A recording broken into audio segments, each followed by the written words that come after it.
ආයුබෝවන් ජපන් live YouTube channel එකට අපි ඔබව සාදරයෙන් පිළිගන්නවා. මම ඔයාලට කලින් වීඩියෝ එකේදී පොඩි හැඳින්වීමක් කරා ජපන් භාෂාවේ හෝඩි තුන ගැන. මුලින්ම මම ඔයාලට කියලා දෙන්න යන්නේ හිරගන හෝඩිය. දැන් මම ඔයාලට හිරගන හෝඩියේ අකුරු කිහිපයක් කියලා දෙන්නම්. මම ලියන විදිහටම ඔයාලත් පුරුදු වුණොත් හෝඩිය ඉගෙන ගන්න අමාරු නෑ. පළවෙනි අකුර ආ. ආ ලියන්නේ මෙන්න මෙහෙම. මේ තියෙන්නේ ආ අකුර. පළවෙනි ස්ටෙප් එක මෙන්න මෙහෙම. දෙවනි ස්ටෙප් එක මෙහෙම ගත්තා, මෙහෙම දැම්මා. තුන්වෙනි ස්ටෙප් එක මෙහෙම දැම්මා. ගත්තා, චූටි ගැටයක් දැම්මා.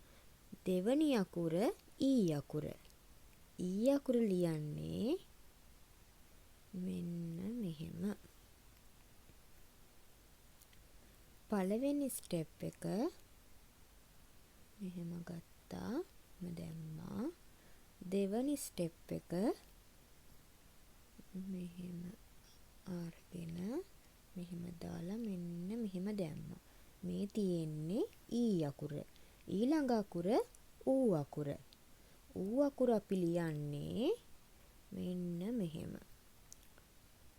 මෙහෙම ගත්තා, මෙහෙම දැම්මා.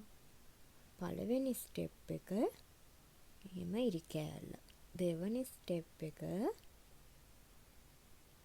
මෙහෙම ගත්තා, මෙහෙම දැම්මා. මේ තියෙන්නේ ඌ අකුර. ඊළඟ අකුර ඒ අකුර. ඒ අකුර අපි ලියන්නේ මෙන්න මෙහෙම. මෙහෙම ගත්තා, මෙහෙම දැම්මා. පළවෙනි ස්ටෙප් එක මෙහෙම ඉරි කෑල්ලක් ගැහුවා. දෙවනි ස්ටෙප් එක මෙහෙම ගත්තා, මෙහෙම දැම්මා. මේ තියෙන්නේ ඒ අකුර. ඊළඟ අකුර ඕ අකුර. ඕ අකුර අපි ලියන්නේ මෙහෙම ගත්තා, මෙන්න මෙහෙම දැම්මා. චූටි ඉරි කෑල්ලක් ගැහුවා. මේ තියෙන්නේ ඕ අකුර. පළවෙනි ස්ටෙප් එක මෙහෙම ගත්තා. දෙවනි ස්ටෙප් එක මෙහෙම ගත්තා, මෙහෙම දැම්මා. චූටි ත්‍රිකෝණයක් වගේ වෙන්න ගැටයක් දැම්මා. තුන්වෙනි ස්ටෙප් එක ඇලයිර ගැහුවා, කෙලින් ගැහුවා. චූටි ත්‍රිකෝණයක් වෙන්න ගැටේ ගාලා පොඩියට පැත්තෙන් ඉරි කෑල්ලක් ගහනවා. ඒ තියෙන්නේ ඕ අකුර. මම දැන් ඔයාලට අකුරු 5ක් කියලා දුන්නා. දැන් මේ පේන්න තියෙන්නේ ඒ අකුරු 5. මම කියලා දීපු විදිහට ඔයාලත් ලියන්න පුරුදු වෙන්න.